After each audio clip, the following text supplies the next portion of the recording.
Em nome da diretoria do CEPRORGS e das nossas executivas, eu gostaria de dar boas-vindas à nossa terceira edição do CEPRORGS Linha de Frente.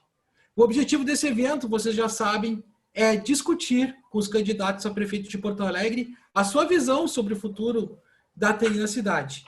E desde já, eu gostaria de saudar a presença dos presidentes Edgar Serrano, da FENAINFO, que é da Federação Nacional das Empresas de Informática, do Nilson Ayala, presidente da Sucesso, que é a Associação dos Usuários de Informática e Telecomunicação do Rio Grande do Sul, e do nosso vice-presidente Luiz Henrique Petkovics. Então, gostaria também de lembrar a todos que esse evento vai estar sendo gravado e disponibilizado posteriormente nas nossas redes sociais, e as inscrições poderão ser feitas através do chat dessa live, e as perguntas elas poderão ser feitas por escrito, e aqueles que quiserem conversar conosco e conversar com os candidatos e também colocar aqui seus questionamentos, poderão também se inscrever para que a gente possa abrir as câmeras e fazer a pergunta de forma ao vivo através do microfone. E no evento de hoje, nós temos aqui a presença do nosso candidato, né, o ex-prefeito José Fortunati e seu vice André Cecchini.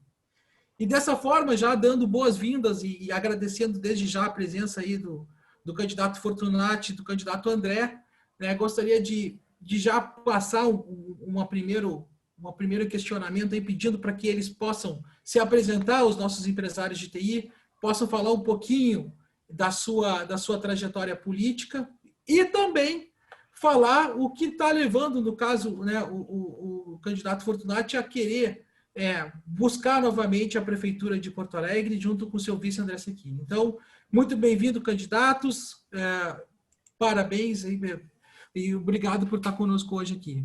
Já passando a palavra diretamente para vocês. Bom dia, Rafael. Bom dia a todos que nos dão o prazer da audiência nesta manhã. Bom, eu sou José Fortunati, candidato a prefeito de Porto Alegre. Já fui deputado estadual, deputado federal, secretário de Estado da Educação, vereador, secretário do Planejamento, 2 vezes prefeito da cidade.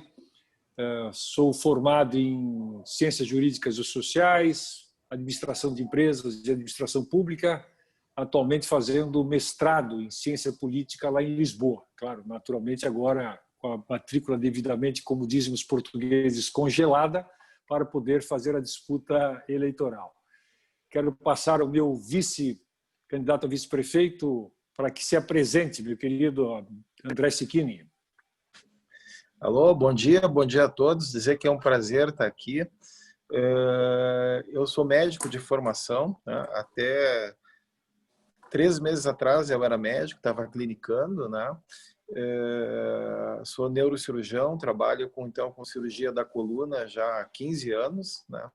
Sou contratado, sou concursado do Hospital Cristo Redentor, né? E no ano de 2018 e 2019 e 20 eu fui superintendente do Grupo Hospitalar Conceição, uma bela experiência administrativa num grupo que tem quase 10 mil funcionários e tem um TI muito forte lá, que a gente se orgulha de ter um TI com o porte que a gente tem. Da minha parte acadêmica, eu fui professor de medicina, né? Tenho 2 especializações em neurocirurgia e medicina legal, né?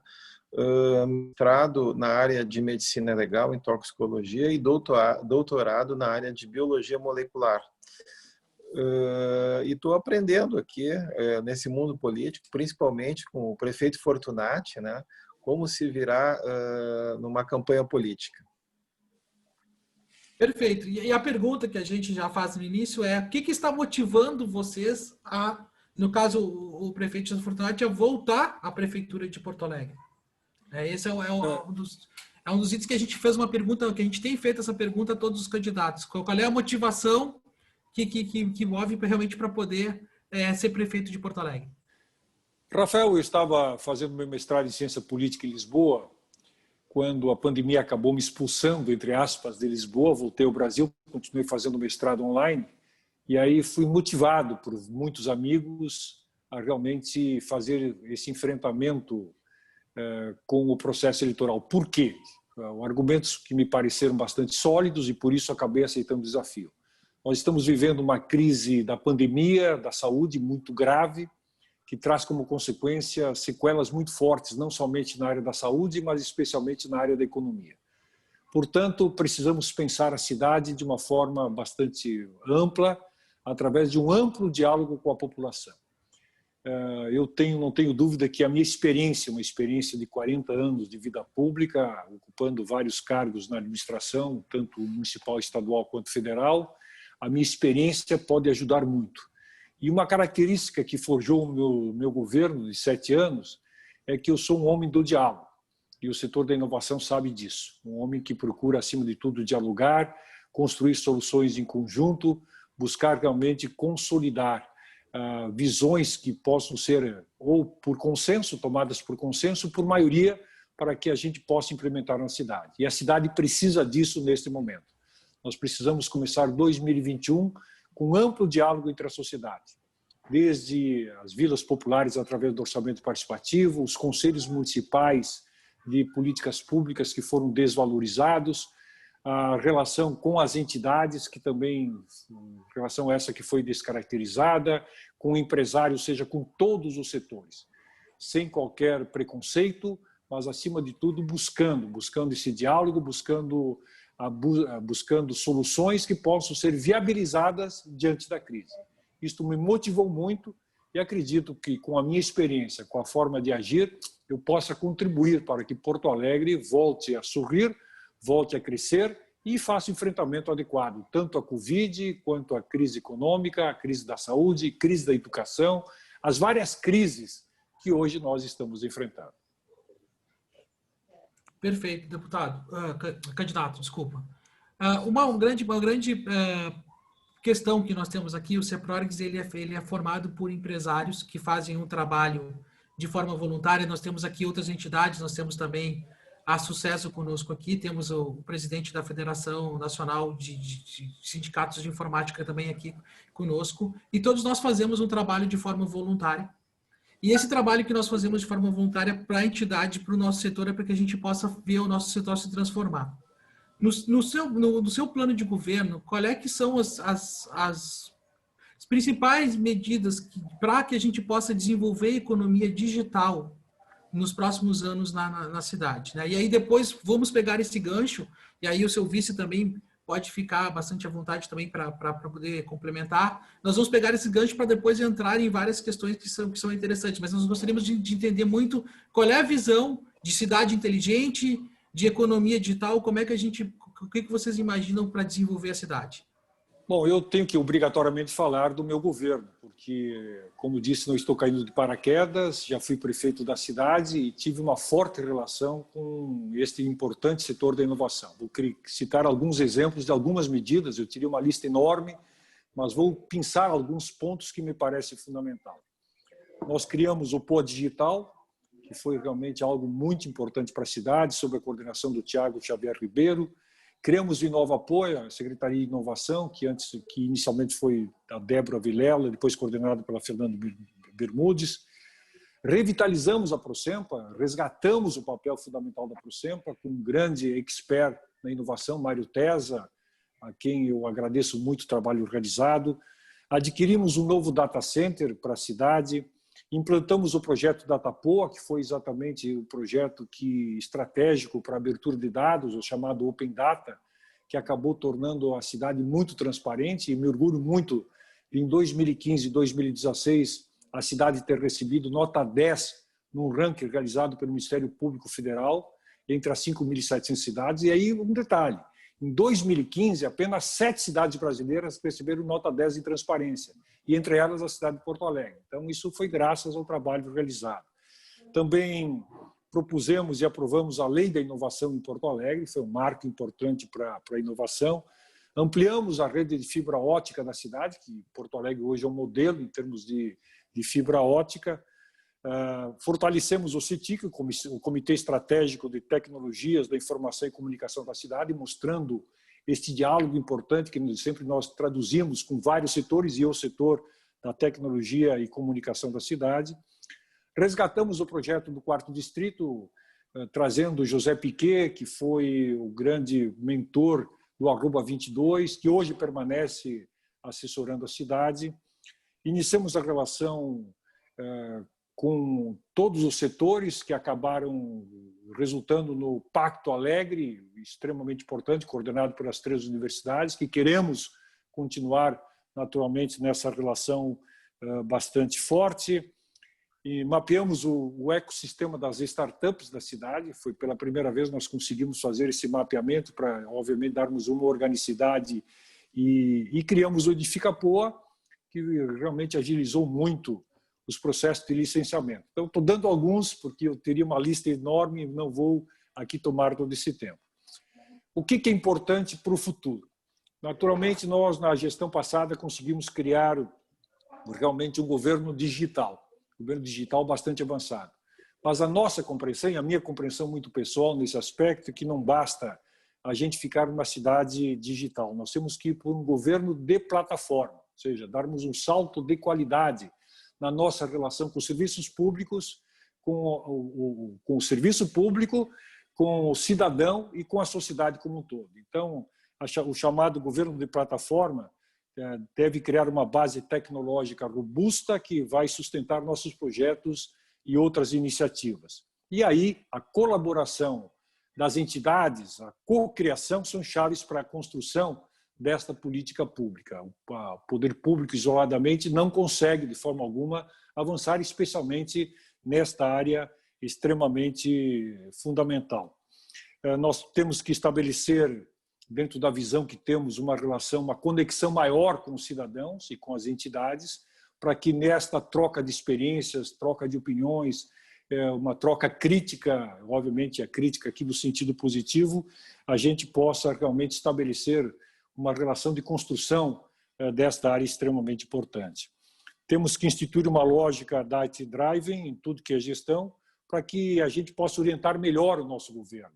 Ou seja, nós temos que ter dentro do próprio governo uma troca imediata de informações em tempo real para otimizarmos as nossas ações. Também temos que modernizar a Procempa. A Procempa já foi modernizada com a presença do Mário Tesa, fizemos um concurso público trazendo, inclusive, expertises de outros estados, demos um salto de qualidade, mas esta modernização tem que transformar a Procempa num grande centro de inteligência e guardião, obviamente, dos dados da nossa cidade. Também precisamos ter uma lógica de parcerias público-privadas com o setor de TI, extremamente importante. Não podemos ter preconceito em relação a isso, ao contrário. Nós temos que ter, sim, a Procempa fortalecida, mas essa relação com o setor privado ela é extremamente importante para que a gente avance. A gente sabe que esse é um setor que se moderniza, que avança a cada dia, a cada hora, na verdade. Isso é uma coisa fantástica. Falo muito isso porque aprendi muito lá em Portugal, tive a preocupação de que, enquanto estava em Portugal, verificar por que Portugal conseguiu sair da crise que dizimou a economia portuguesa em 2008, 2009, 2010, e Portugal conseguiu sair da crise. Não foi só pelo lado do turismo, que foi extremamente fortalecido, mas especialmente porque Portugal se tornou um país amigo da inovação, das ideias disruptivas. Eu estudei muito o caso de Lisboa, que hoje é um modelo europeu, e de uma pequena cidade que fica na região metropolitana de Lisboa, que é Oeiras. Fui lá visitar, inclusive, o prefeito, conversei muito com o prefeito, aliás, um sujeito muito interessante, o Isaltino Moraes, que foi prefeito anteriormente. Para vocês terem uma ideia da importância dele para a cidade, ele acabou preso por corrupção, cumpriu pena durante 5 anos, voltou, concorreu e ganhou de novo com facilidade na cidade para mostrar como ele foi extremamente importante na transformação da cidade. Nós temos que ter uma relação permanente com referências mundiais, e não somente Portugal, mas falo Vale do Silício, Israel, China. Nós já vimos mantendo essa relação muito forte com São Francisco e Nova York, que acabaram nos subsidiando em muitos projetos desenvolvidos aqui em Porto Alegre. Queremos retomar iniciativas importantes, como o POA Digital, que eu já citei, o DataPoa. Precisamos também voltar a ter uma cidade transparente, onde isto, obviamente, seja algo muito importante, não só pela transparência, mas pela abertura de dados, para que esta relação, especialmente com a área de tecnologia, ela se dê de uma forma muito dinâmica, muito democrática. Precisamos criar melhores condições para o desenvolvimento de novos negócios de base tecnológica.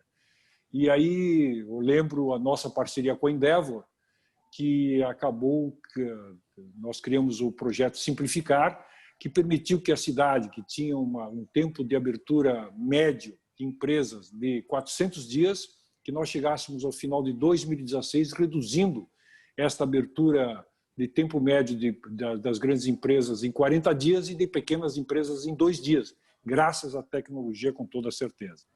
Precisamos de uma política tributária adequada, especialmente na chamada economia do conhecimento.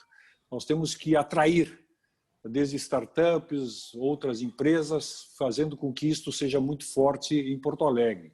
E, nesse sentido, volto a falar sobre o projeto do 4º Distrito, 4D, que precisa, obviamente, ter um estímulo muito forte para que tenhamos não somente as nossas universidades presentes, mas o setor de TI presente no 4º Distrito se transformando, quem sabe, num arroba 22 idêntico a Barcelona. Por fim, para não ficar falando e esgotar o tempo, todo o apoio ao Pacto Alegre, que tem reunido inúmeras entidades de forma muito clara, continuaremos apoiando de forma firme, participando ativamente, porque este é um dever do poder público, ser parceiro do Pacto Alegre e da Aliança para a Inovação.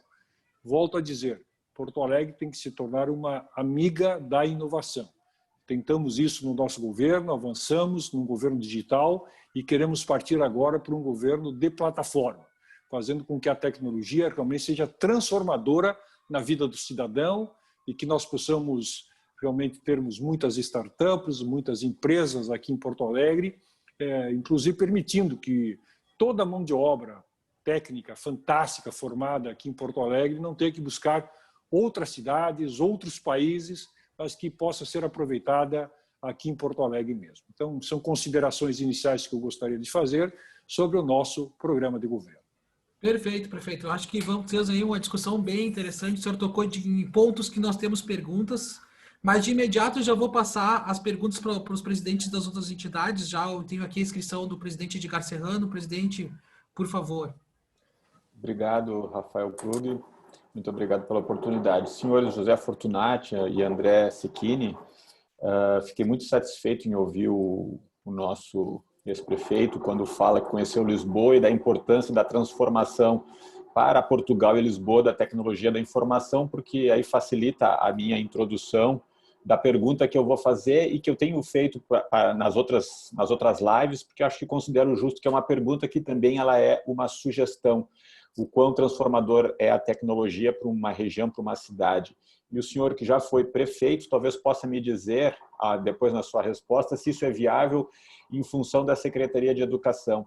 Nada mais importante, todos sabemos, do que levar a educação às crianças, mas a gente sabe das dificuldades de ter professores sempre bem pagos, remunerados, depois se aposenta, o custo continua, é uma realidade. Porém, o que a tecnologia pode permitir? Vou dar o exemplo de uma disciplina, matemática. Nós pegarmos o melhor professor de matemática que seja possível pagar, é uma disciplina que muda pouco, a matemática ela é a mesma, ela evolui, pode que evolua muito, mas em relação às aulas, eu posso gravar várias aulas do melhor professor que tenha a melhor didática e distribuir isso no ensino público e eu tivesse monitores para tirar dúvidas. Vamos combinar que aprender matemática sozinho, só vendo um vídeo é difícil. O que eu consigo com isso? Pagar muito bem alguns professores e dar qualidade. E por que não o jovem em casa? Porque às vezes ele precisa da merenda escolar, vamos combinar, nós temos pobreza, sim, essas coisas são realidade. Então ele vai, ele come, sobraria mais dinheiro.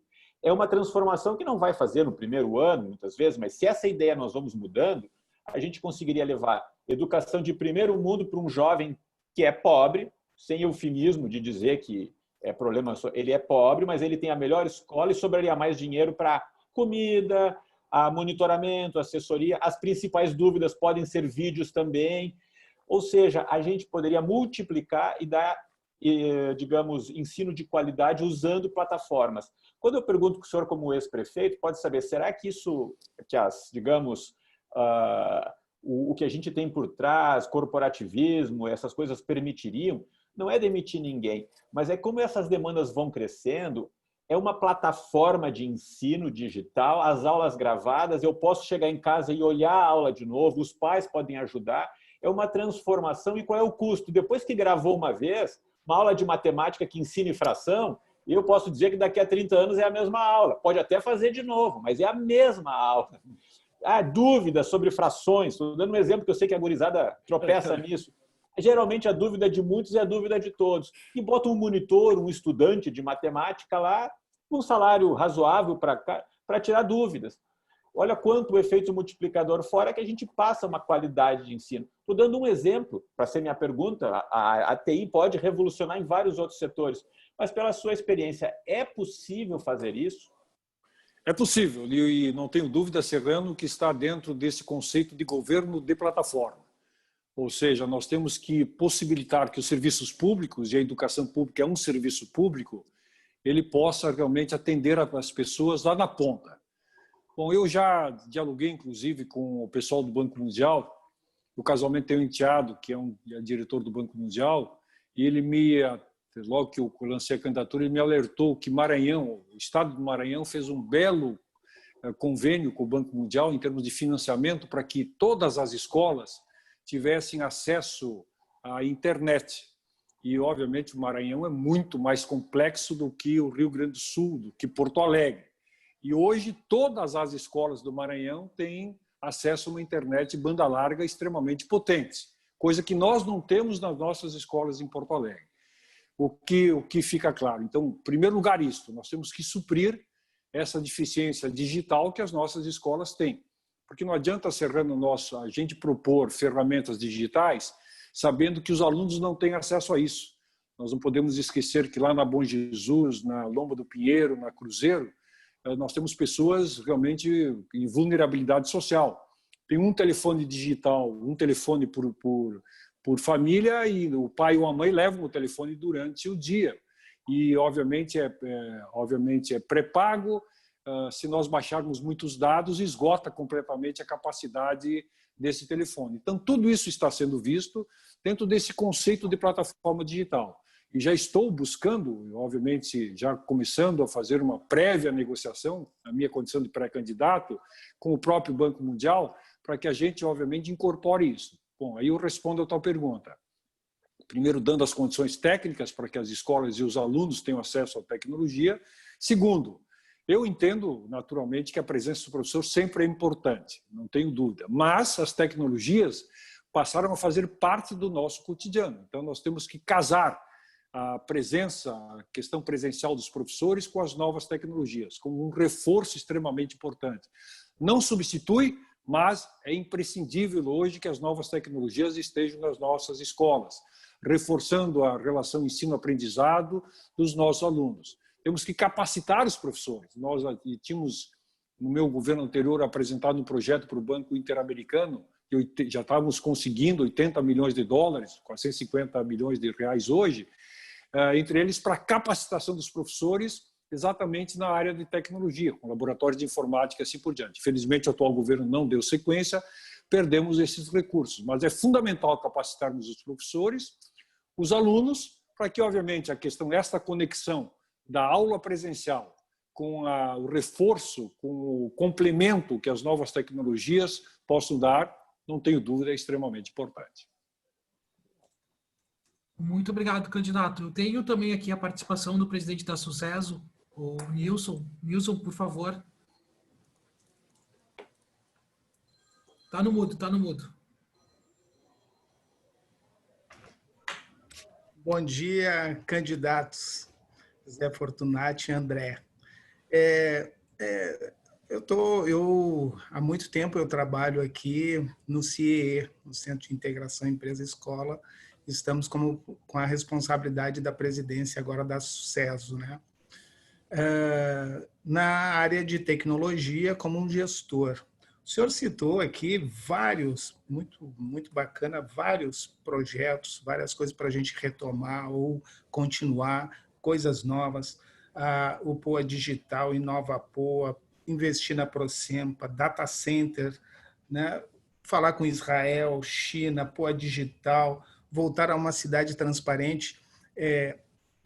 Fortunati, senhor Fortunati, isso custa dinheiro.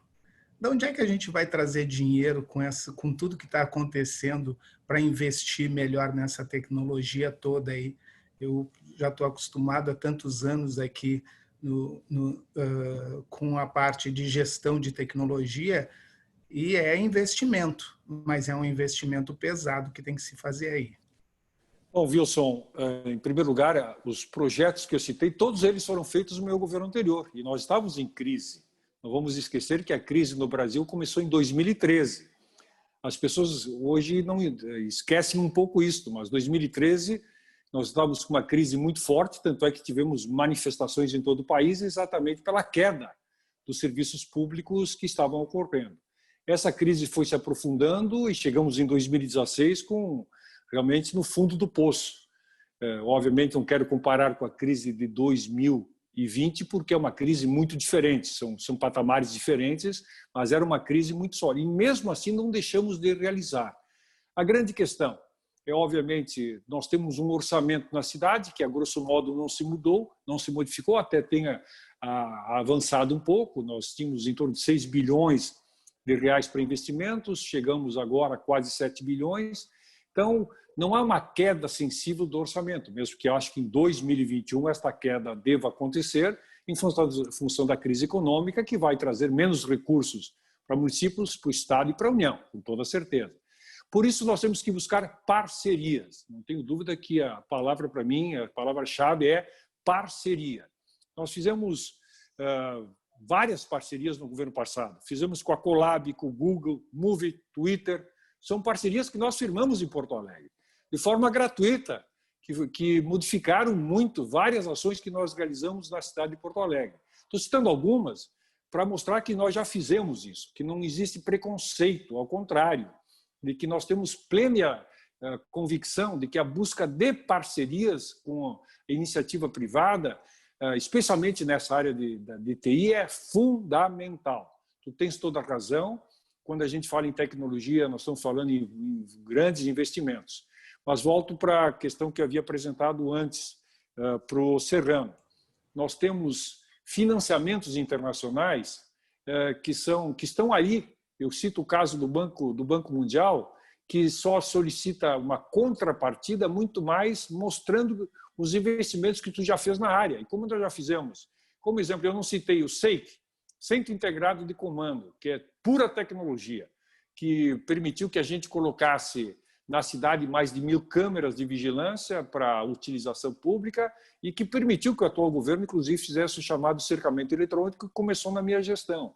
E, então, nós podemos buscar recursos de instituições financeiras, de parceiros privados, com toda certeza isto existe e é possível de ser viabilizado.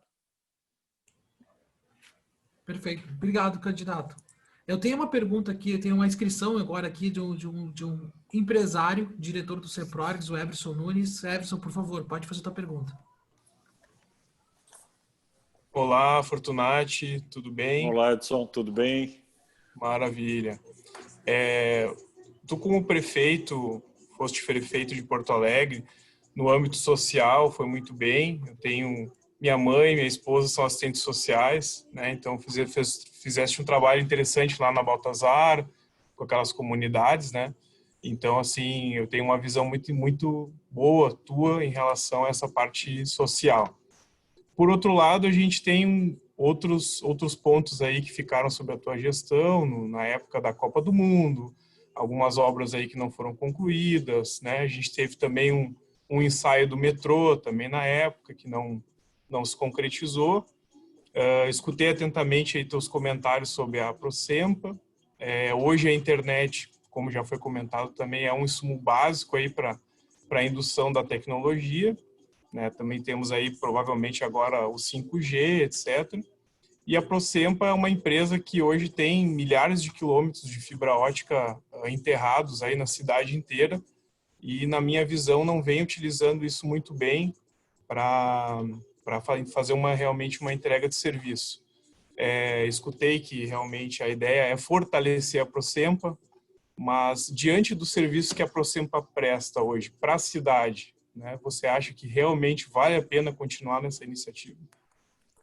Bom, primeiro, para não deixar sem resposta, Edson, a questão das obras da Copa. Nós, para realizarmos a Copa do Mundo, precisávamos de algumas obras.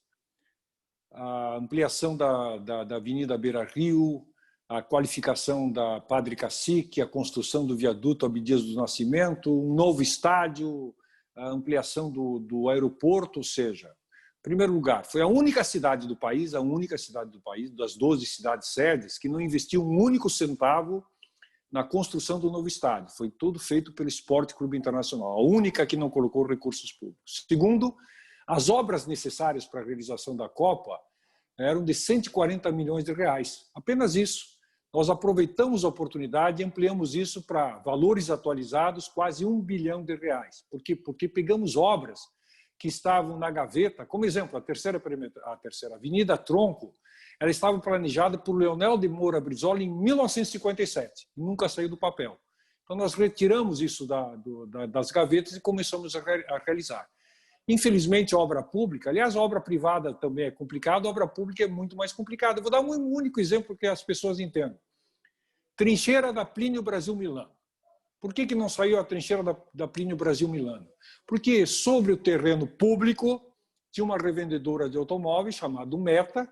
Quando nós pedimos para que ela se retirasse, ela entrou em juízo e a justiça só concedeu a retirada da Meta em dezembro de 2018.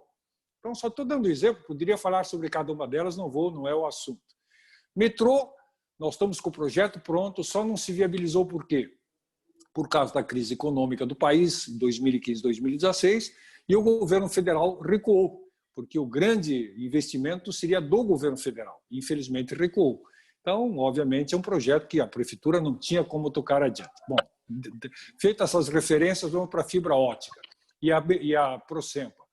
Por isso eu falei na minha colocação, Edson, e tu tens toda a razão, que nós temos que aproveitar melhor o potencial da Procempa. E eu tenho muita confiança que é possível potencializar a Procempa. Em primeiro lugar, a Procempa voltada para os serviços públicos, qualificando os serviços públicos. Nós fizemos isso muito com a gestão do Mário Tesa. Nós tínhamos muito mais uma Procempa voltada para o externo, concorrendo com a própria iniciativa privada de forma descabida, e nós acabamos fazendo com que o eixo central da Procempa fosse qualificar os serviços da prefeitura, e funcionou muito. Fibra ótica tem sido mal utilizada e é um reconhecimento da própria Procempa. Então, quando eu falo em modernização e falo em relação com a iniciativa privada, é buscando exatamente parâmetros que otimizem ao máximo os serviços, fazendo com que a iniciativa privada possa cumprir com o seu papel, inclusive utilizando a fibra ótica. Perfeito. Obrigado, candidato. Temos aqui a inscrição do Rafael Sebem. Rafa, quer complementar com perguntas? Bom dia. Quero dar uma conversada com o prefeito, vice-prefeito, candidatos aí. Nós estamos no meio tecnológico e voltado para a economia digital e nesse pequeno, grande grupo aqui, né? Mas certamente as empresas de TICs estão aqui representadas na sua totalidade. E aí, Fortunati, deixa eu aproveitar algumas palavras tuas quando a gente está falando principalmente do governo digital e de algumas diretrizes que vêm de um processo estabelecido, independente de partido, mas da governança nacional, né? Eu tenho insistido dentro das nossas conversas, principalmente dentro do sindicato, com relação à governança que o nosso país precisa, que é colocar o cidadão na frente de todas as outras necessidades que a gente tem dentro da gestão pública. E quando o senhor levanta assim, transparência, dados abertos, desburocratização, estes são temas relacionados a plataformas governamentais, como a gente tem o gov.br, que é uma iniciativa do governo federal, que procura colocar o cidadão no centro das atividades da gestão pública. Quando a gente leva isso para o município de Porto Alegre, o que a gente acaba percebendo? Que a gestão pública ela acaba levando o peso da sua burocratização, da sua falta de transparência, da sua falta de dados abertos, do corporativismo público, isso vem antes do que o interesse das nossas empresas e da nossa cidade.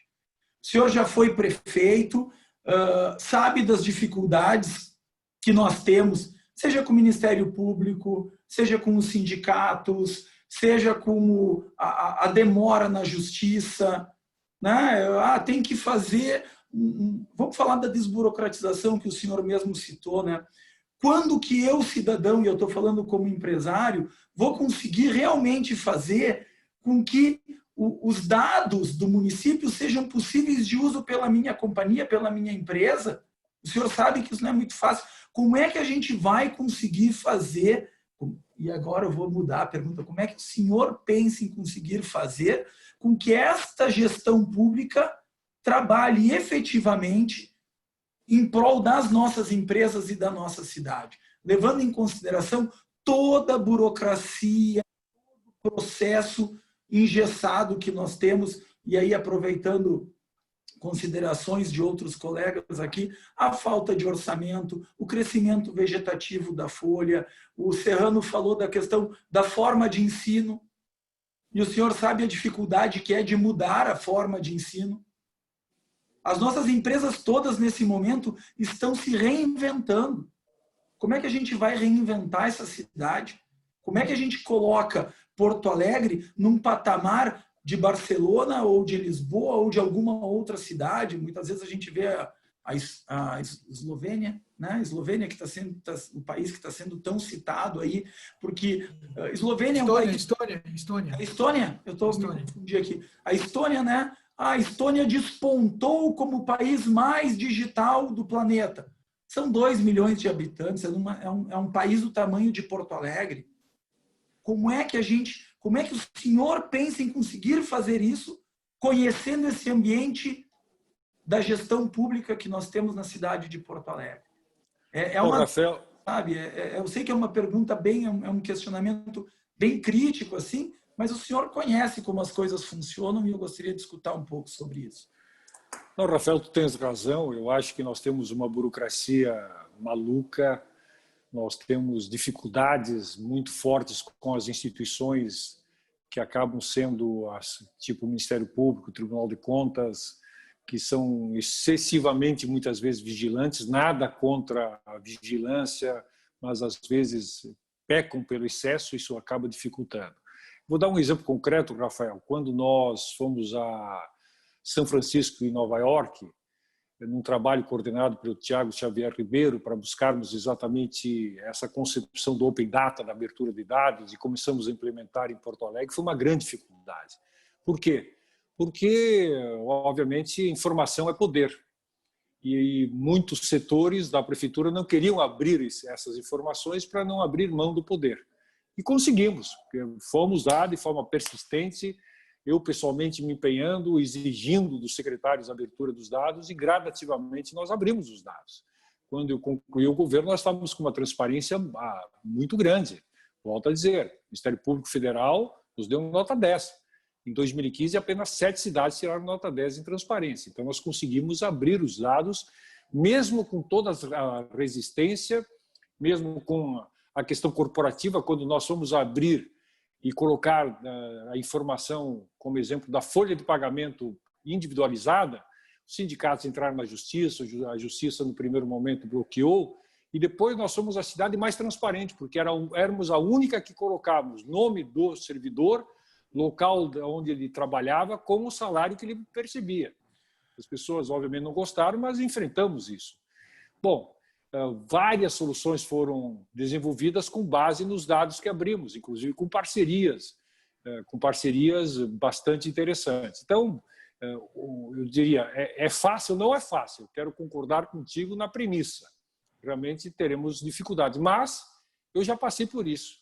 Então, acho que isso me dá uma certa vantagem. Já conheço o caminho a percorrer, sei as dificuldades e certamente muitas coisas que nós tropeçamos e deixamos de fazer, eu terei melhores condições de pensar isso. É por isso que eu estou voltando, inclusive, como desafio. Não quero simplesmente repetir o meu governo anterior. Se eu estou voltando com 64 anos de idade, estava fazendo meu mestrado em ciência política numa cidade maravilhosa que é Lisboa, vivendo um clima fantástico. Se eu estou voltando, alguns amigos até dizem, tu é maluco, Fortunati, voltar? Não, estou voltando porque isso me motiva, isso me dá energia, isso realmente me faz sentir rejuvenescido. Então, se eu estou voltando, eu quero dar um salto de qualidade. E para isso eu sei que vou ter que enfrentar muitas dificuldades, pedreiras, mas aquela história, a gente aprende no cotidiano, a gente aprende com lições que já foram prestadas, com erros e acertos. Eu quero fazer com que esses erros e acertos permitam que a gente possa ajudar a desburocratizar e avançar mais na cidade. Deixa eu complementar um pouco ainda aí, Fortunati, assim, trazer um pouco mais para o nosso ambiente tecnológico, né? Quando a gente está falando de transparência, ok, essa é uma legislação que todos os municípios hoje atendem. Lembro quando Porto Alegre abriu os dados da folha de pagamento, aquilo foi um estardalhaço gigantesco, né? Hoje, 100% dos 5.570 municípios do Brasil, eles têm os seus dados abertos e transparentes. A legislação ficou muito clara sobre isso. Quando a gente está falando pelas nossas empresas, e aí eu vou aprofundar um pouco mais tecnicamente, se eu não estou enganado, a Procemp ela tem hoje cerca de 160 softwares, sistemas legados sob sua responsabilidade. E ali é tudo fechado. Não há uma possibilidade das nossas empresas usarem os dados. Quando a gente está falando destas cidades disruptivas, o dado, a informação, ele está à disposição para o uso. APIs, formas de interconexão entre sistemas, entre softwares, eles são abertos. A API ela te permite que a gente possa trabalhar de uma forma sem limites dentro daquelas informações. E ali eu queria, então, assim, não é nenhuma pergunta, um questionamento, esse é algo muito técnico, né? Mas que levasse como mensagem para as nossas empresas um ambiente propício, seria um ambiente construtivo, colaborativo, onde eu tenha o uso do dado. Eu não quero ter a posse do dado, mas eu quero poder usar. A gente quer poder, dentro do ambiente de Porto Alegre, realmente olhar para outras cidades do planeta e dizer assim, estamos num ambiente propício à inovação e à transformação digital da nossa cidade. Falando especificamente da prefeitura, a prefeitura precisa ser reinventada do ponto de vista de tecnologia. É um horror a quantidade de papel, a quantidade de carimbo, a quantidade de assinaturas que ainda existem lá dentro. Nós, contribuintes, somos refém deste processo burocrático. Reféns. Nossos processos demoram 1 ano, 2 anos, 3 anos para conseguir um carimbo numa atividade totalmente inofensiva para o processo, para o meio ambiente ou para qualquer outra coisa. Só isso, comentários complementares, e não é nenhuma pergunta. Muito obrigado pela oportunidade. Não, mas é importante, Rafael, porque essa reflexão, obviamente, é uma reflexão crítica importante que a gente tem que levar em consideração. Mas lembrando que a gente, obviamente, com o Open Data, procuramos abrir o máximo de dados e continuaremos fazendo isso, porque eu considero um absurdo que os dados públicos que estão na prefeitura não sejam abertos de forma ampla. Não existe nada secreto, não existe nada que não possa ser divulgado. Eu brincava na época, desde o salário do prefeito até, obviamente, todas as ações da prefeitura pertencem ao público e nada pode ficar escondido. Segundo, tentamos, obviamente, agilizar as coisas. Datapoa veio com esse objetivo e esta, para mim, é uma das questões fundamentais. Eu citei a nossa relação com a Endeavor, e quem conhece a Endeavor sabe que é uma entidade privada que faz assessoria a pessoas jurídicas privadas e que acabou estabelecendo com Porto Alegre uma parceria muito importante, onde nós conseguimos, volto a lembrar, reduzir o tempo de abertura de empresas de 400 dias para 60 dias e pequenas empresas para 2 dias. Bom, isso infelizmente foi descontinuado, acabou não tendo continuidade. Nós queremos resgatar isso, porque a agilidade é fundamental para a iniciativa privada, para a vida da cidade e para a economia. Quer ver, Fortunati? Complementando, eu vou acabar tomando conta aqui, mas quando a gente estava ano passado discutindo a questão das startups em Porto Alegre, a nossa organização empresarial ela esbarrou num grande problema dentro do município de Porto Alegre, que era uma startup, ela é uma ideia, ela não é uma empresa. Ela é uma ideia que em 99% das vezes, 98% das vezes, ela dá errado e ela fecha. E eu preciso de um CNPJ. E a gente não conseguiu criar uma forma leve e solta de abrir, fechar, abrir, fechar, abrir, fechar, abrir, fechar. Porque eu tinha que criar o CNPJ para poder ter uma... E isso não é só uma legislação municipal, a gente sabe disso, né? Mas a gente não conseguiu, essas burocracias, elas em pé, elas trancam. Se eu vou para comparar com São Francisco, que CNPJ? Eu nem tenho, aquela ideia é o CNPJ, né? Então é mais um registro. Oi. Gostaria de colaborar e tanto com o candidato a prefeito e a vice, já que o vice é médico, a saúde, a tecnologia na saúde, porque é super importante. Nós precisamos de educação, mas saúde, quem vive sem saúde? E nós temos, se não me engano, uma dificuldade muito grande de ter um mapa de leitos todo integrado dos hospitais. Não por falta de tecnologia, mas por falta, talvez, por um corporativismo, alguma coisa que impede que hoje eu, como cidadão, ou uma ambulância que venha do interior, saiba onde é que tem uma vaga. E fica aquilo, liga para o vereador, liga para o deputado, liga para o amigo, faz contato, isso, aquilo. Coisas que nós, como população, isso a gente sabe que é um corporativismo que fica segurando. A questão é começar a desatar esses nós e que a gente possa ampliar cada vez mais que a tecnologia possa entrar. E ela é o grande indutor, porque uma vez que ela entra, sai a ação humana e muitas vezes a pessoa acaba tendo aquela síndrome de poder e dificulta. Então, talvez nós, o Brasil tem tecnologia de ponta, mas a nossa estrutura ainda é antiga. Talvez, sim, a tecnologia entrando vai fazer a grande modernização. E o senhor que conhece as dificuldades, porque já esteve lá, como enfrentar, talvez seja assim, como derrubar essas barreiras usando tecnologia. Desculpe, Serrano, mas eu quero te dizer que não sei se nesse governo evoluiu, mas no nosso governo nós tínhamos a central de leitos. Nós tínhamos, obviamente... Com os leitos dos hospitais estaduais, todos, para saber aonde vai uma ambulância. Porque sim, exatamente. Nós temos uma central de leitos no governo do estado, temos uma central de leitos em Porto Alegre, que se comunicam. E, obviamente, existem critérios, porque tu não pode sair de Livramento achando que vai chegar em Porto Alegre e vai para qualquer hospital. Exato. Se tornaria impossível. Então, isso existe. Obviamente, a cidade de Livramento, a Secretaria Municipal de Livramento, da Saúde de Livramento, entra em contato com a central de leitos do governo do estado, o governo do estado faz a relação direta com a central de leitos de Porto Alegre. Então, isso existe. Sempre foi muito ágil. Nós avançamos muito, leito por leito. Nós temos, hoje, não posso falar hoje, porque eu não sei a realidade, mas quando eu concluí o nosso governo, nós sabíamos exatamente quais os leitos que estavam livres em cada instituição hospitalar, que obviamente atende pelo SUS, porque nós obviamente monitoramos o Sistema Único de Saúde. Santa Casa, Hospital de Clínicas, Vila Nova, PUC, ou seja, nós sabíamos exatamente, quarto número tal, tem 2 leitos, tem um leito vago, nós tínhamos esse parâmetro. Por quê? Porque o hospital era obrigado a nos comunicar em tempo real.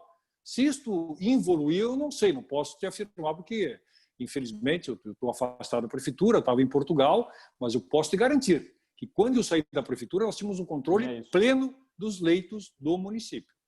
Tá bem. Fortunati, deixa eu botar um pouquinho a minha colher aí nesse caldo que tá bom. Que a tua área.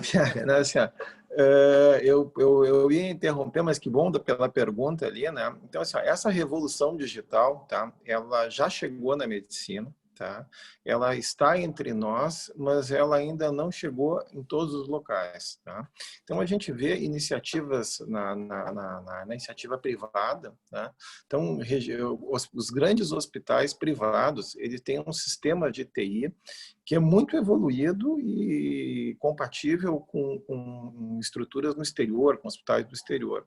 Qual é o problema de Porto Alegre? A gente tem diferentes graus, né, de tecnologia dependendo de onde essa pessoa está. Então, a gente tem postos de saúde que sequer estão informatizados ainda. Eles não têm a informação necessária ali, se registra a consulta com um papel, numa ficha, assim, né? A principal questão aí que se coloca é a integração do sistema. Então, é como integrar um sistema que está em diferentes níveis de qualidade, né? Então, o Hospital de Clínicas e o Conceição, eles estão muito mais adiantados que alguns hospitais que pertencem à rede aqui de Porto Alegre, na questão da informação.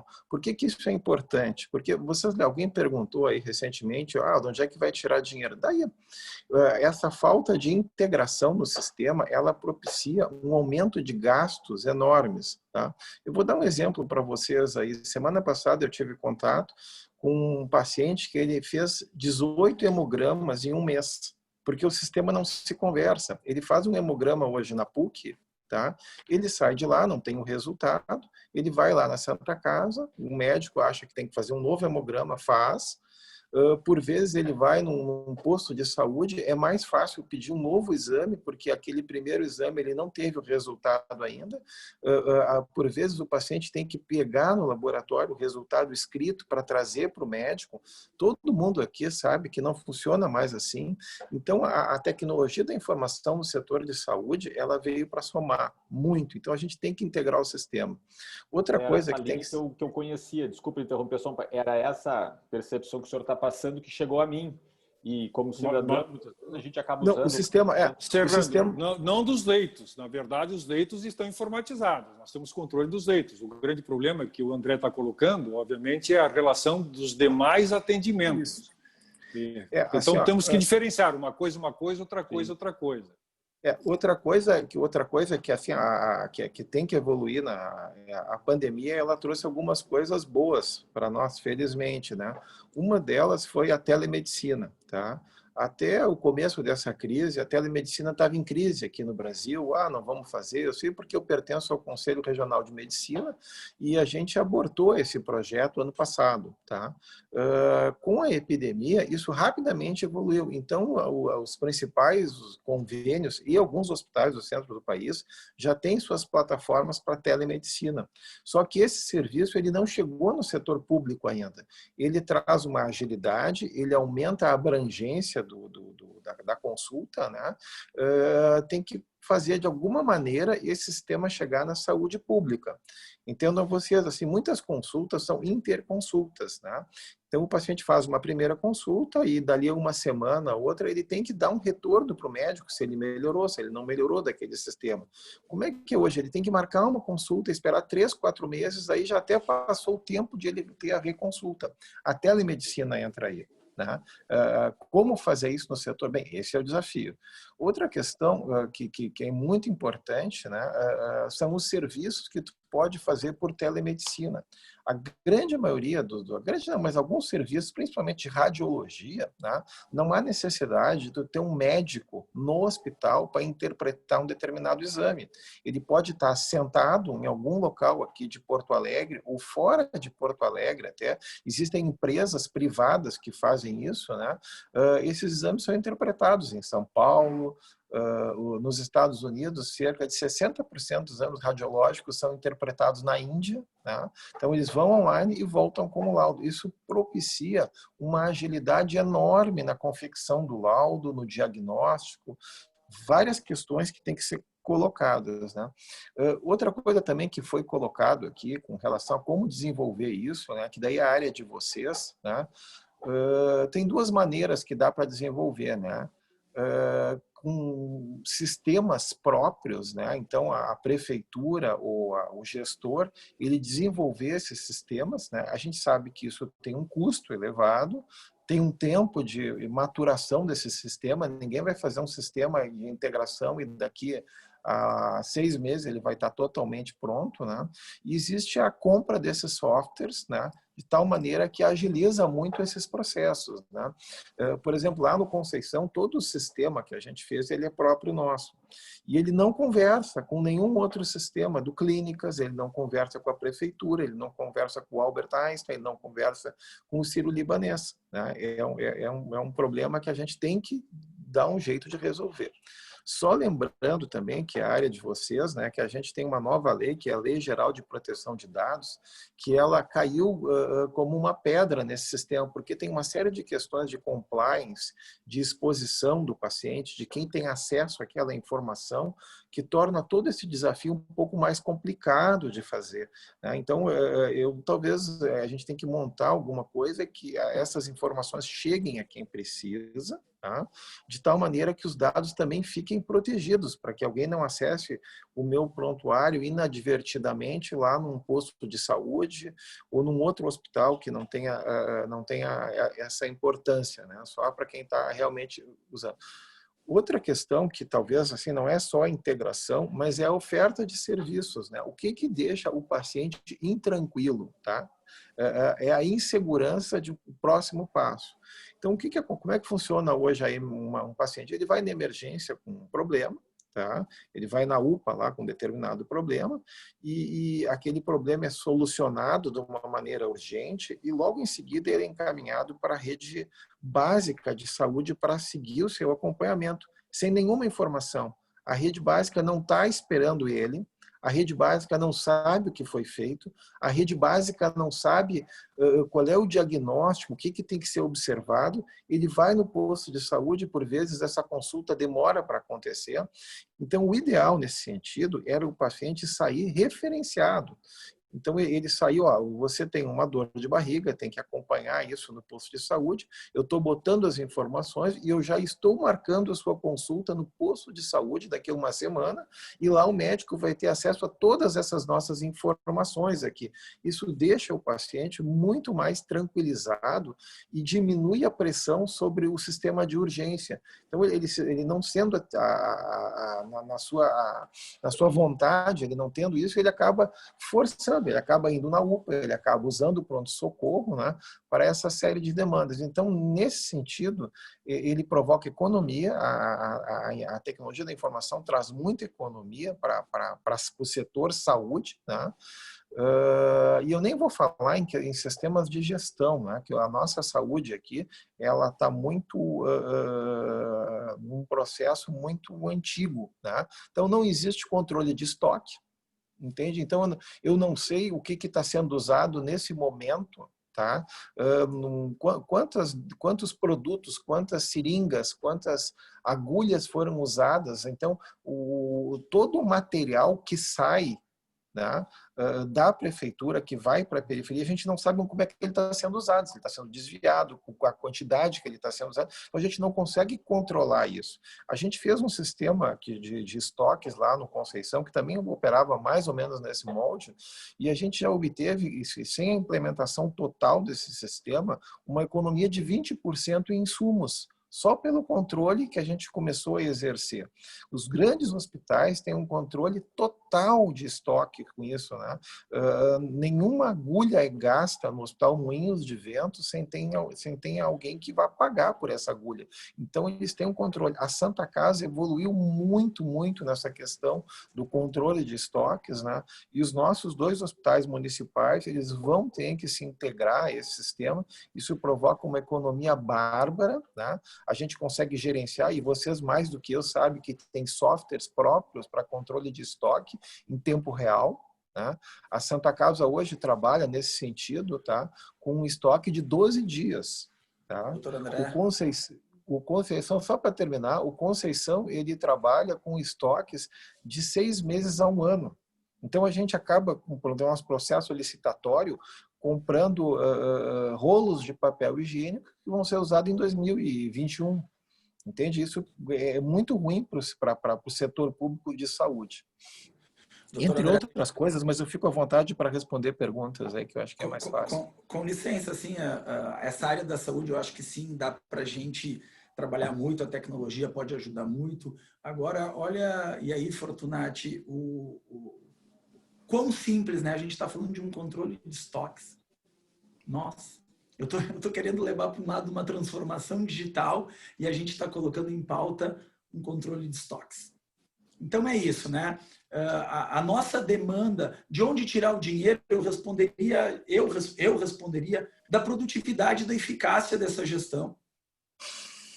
Qual a evasão que nós temos qual o desvio ou o desperdício que nós temos em todos os processos públicos hoje dentro do município de Porto Alegre.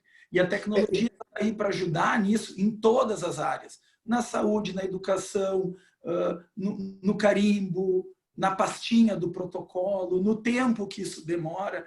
Então, só para fechar isso, né, a gente tem que levar em consideração que a gente tem uma saúde municipal, estadual e privada no município de Porto Alegre, né? A gente tem um sistema que é o SUS, que também, por sua vez, tem as suas portas fechadas, vamos assim dizer. Estou falando do ponto de vista de software, de tecnologia, de integração de informações, mas que a gente sabe tudo que pode ser feito. E certamente a demanda para essa gestão que vai entrar, a gente gostaria de ver a tecnologia sendo usada ao seu extremo. É uma revolução, uma transformação que essa cidade precisa.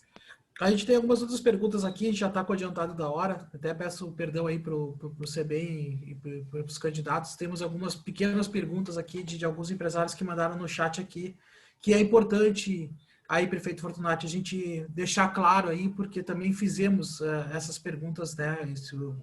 Os empresários também fizeram essas perguntas para os outros candidatos. A questão, então, da Prosempa, a ideia, então, é que a Prosempa continue, não há nenhuma questão de ideia de privatização no futuro. Não. E a pergunta é... Mas a abertura na relação com a isso. iniciativa privada, com toda certeza. Perfeito. Isso é fundamental. Quer dizer, a Prosempa não pode ser uma empresa fechada em si mesma.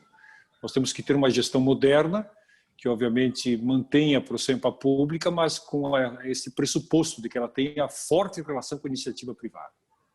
Perfeito, perfeito. E a outra pergunta aqui é qual o posicionamento do senhor com relação ao Fundo Municipal de Inovação e Tecnologia de Porto Alegre, que é o FIT-POA, que tem uma participação das entidades de TI muito forte aí, que foi feito junto com a frente parlamentar para realmente a gente ter essa aprovação. Qual é o seu posicionamento com relação a esse fundo? A favor, quando nós discutimos a lei da inovação, que foi discutida no meu governo com o Conselho, aprovado pela Câmara de Vereadores, nós discutimos muito a questão do fundo. Achamos que é importante exatamente para que alavanque, potencialize, sedimente as relações com o setor. Perfeito. Eu tenho uma última pergunta aqui do nosso vice-presidente, Luiz Henrique. Bom dia a todos. Sendo bem objetivo, queria saber como vocês pretendem trabalhar para que o cidadão de Porto Alegre tenha uma experiência melhor, né, de usar os serviços da cidade. As empresas hoje estão com áreas chamadas de Customer Success, ou seja, buscando facilitar a vida do seu cliente, né? O cliente hoje da prefeitura, ele é muitas vezes o contribuinte, né? Ele é visto com olhos bem especiais pela prefeitura, mas nem sempre a vida desse contribuinte é facilitada, que nem o Rafael também falou, que para abrir e fechar um CNPJ é uma lenda, né? Então, a gente precisa de agilidade e também para que as empresas possam fazer uso dos dados, não basta botar em PDF lá num site, cumprir a lei da transparência e não disponibilizar esses dados de forma aberta em APIs, que possam ser realmente tratados e a gente possa fazer com que o meio particular traga inovações e possa abrir novas frentes para a cidade, né? Perfeito. Eu acho que tu colocas uma questão importante. Quando eu falei na minha apresentação inicial que nós temos que sair da cidade digital para um governo de plataforma, foi com esse objetivo. Não basta, na verdade, a cidade ter acesso a algumas tecnologias, como já tivemos, de forma muito mais enfática, com, obviamente, uma relação muito mais aberta com a sociedade. Nós precisamos transformar essa tecnologia de tal forma que ela opere na relação com o cidadão. E é para isso que nós precisamos do governo de plataforma. E para isso vocês serão importantes, porque nós não queremos e nem temos condições de fazer isso de forma isolada. Por isso o diálogo é importante, as relações com as entidades é fundamental para que a gente construa isso em parceria. O prefeito da cidade não é o imperador da cidade. O prefeito da cidade é simplesmente o síndico da cidade, a grosso modo. Ou seja, ele tem o dever de otimizar os serviços públicos. a otimização de serviços públicos não se dá somente com a visão do servidor público, se dá com a visão do cidadão, que é ele que precisa, obviamente, do serviço público, de um serviço público de qualidade. Por isso, o meu compromisso com vocês é aumentar o diálogo, fazer com que esse diálogo aconteça, fazendo com que a gente possa, paulatinamente, ir construindo, dentro das condições adequadas, esta visão de uma sociedade, que, obviamente, seja uma sociedade inteligente, voltada para o cidadão, e não voltada para o governo ou para os seus servidores. Perfeito. Bom, candidato José Fortunati, candidato André Secchini, queria agradecer imensamente em nome do CEPRORGS, da FENAINFO, da Sucesso, pela disponibilidade de vocês estarem conversando com o nosso setor hoje. Nós somos empresários, todos nós trabalhando de forma voluntária, como eu falei desde o início, para tentar melhorar a questão do nosso setor. Aqui ninguém é sindicalista profissional, ninguém ganha absolutamente um centavo para estar trabalhando nas nossas entidades. Então, queria agradecer, em nome dessas nossas entidades, toda a atenção que vocês tiveram conosco hoje. Nós nos preocupamos com o futuro da cidade, acreditamos que a tecnologia pode fazer essa transformação para o bem, para os cidadãos, né? Então, queria agradecer, em nome de nossas entidades, aí, todo o tempo que vocês disponibilizaram conosco hoje. Lembrando que essa nossa live ela vai estar sendo publicada nas nossas redes sociais para chegar em todos os nossos empresários que não conseguiram estar atendendo aqui hoje. Muito obrigado em nome das nossas entidades. Eu que agradeço, presidente, agradeço a participação de todos. Podem ter certeza de que vamos continuar dialogando. Queremos construir uma visão única, não obtusa, não ditatorial sobre esta área para a cidade. Nós estaremos abertos a esta colaboração, às opiniões, ao debate propositivo, construindo juntos. Quem me conhece sabe que eu procuro sempre fazer isso. E se voltar para a prefeitura, quero estar num patamar ainda acima. Não quero simplesmente repetir o feito, volto a dizer. Quero avançar. E para avançar, vocês são imprescindíveis. Muito obrigado pela atenção, desejo a todos uma boa semana e até a próxima oportunidade. Obrigado, candidato. Obrigado. Um grande abraço. Até Muito mais. obrigado, Tchau, tchau. pessoal. Tchau, tchau. Obrigado, boa tarde. Boa tarde.